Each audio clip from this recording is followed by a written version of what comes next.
Good morning सगळ्यांना. तुम्हा सगळ्यांना होळीच्या खूप खूप शुभेच्छा. इथे बघा सकाळ सकाळचं वातावरण आणि इतकं कडक ऊन पडलं होतं ना सकाळचंच, आणि छान वाटत होतं. असं सणासुदीच्या दिवशी मस्त वाटत होतं आणि छान वातावरण पण झालं होतं. आणि इकडे बघा मम्मीनं ना सकाळचीच डाळ घातली होती शिजायला पोळे बनवायला, कारण नंतर खूप कामं होती ना त्याच्यामुळे. आणि मग इकडे बघा लगेचच तिनं पुरणाला चटका देऊन घेतला चुलीवरतीच बाहेर. आणि असं झालं होतं की लग्न झाल्यापासून ना मी पहिल्यांदाच माहेरी सणाला थांबले होते. आणि इकडे बघा पुरणाला चटका देऊन झाला आणि लगेचच इकडे येळवणीची आमटी पण बनवून घेतली होती, कारण चूल पेटली होती ना चांगली म्हणून. आणि पुरणाला चटका दिला होता. तिकडं दृष्टीपुरण पण दृष्टीचं पुरण वाटायचं चालू होतं. आता इकडे आमटी वगैरे सगळं बनवून झालं आणि लगेचच पापड आणि भजी राहिले होते, तेही बनवून घेतले मम्मीनं पटपट. मला कवा जास्त कसलं मऊ झालं का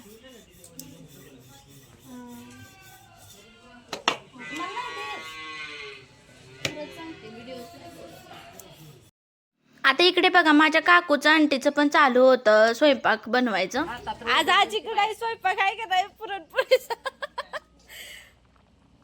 कुकर लावायला येत नाही म्हणून पातेल्यात घातली डाळ सकाळ सकाळ शिजायला.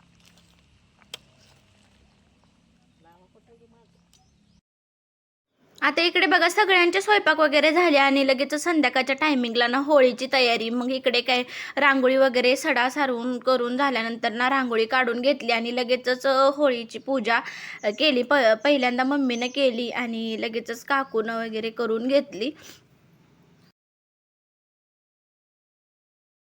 आता इथे काकूनी मम्मीनं पूजा करून झाली होती त्यांची. आता इकडे ना मी पण करून घेतली आणि माझ्यानंतर पोरींनी पण पूजा करून घेतली.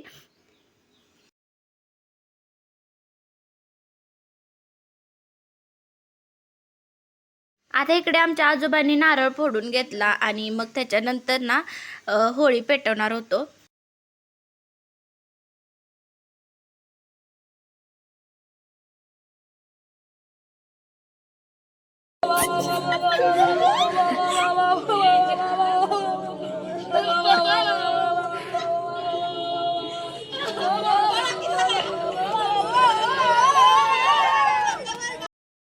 आता इकडे बघा आम्ही सगळ्यांनी होळी पेटवून झाल्यानंतर ना सगळ्यांनी अंगणातच बसून छान मस्त असं पुरणपोळीचं जेवण केलं.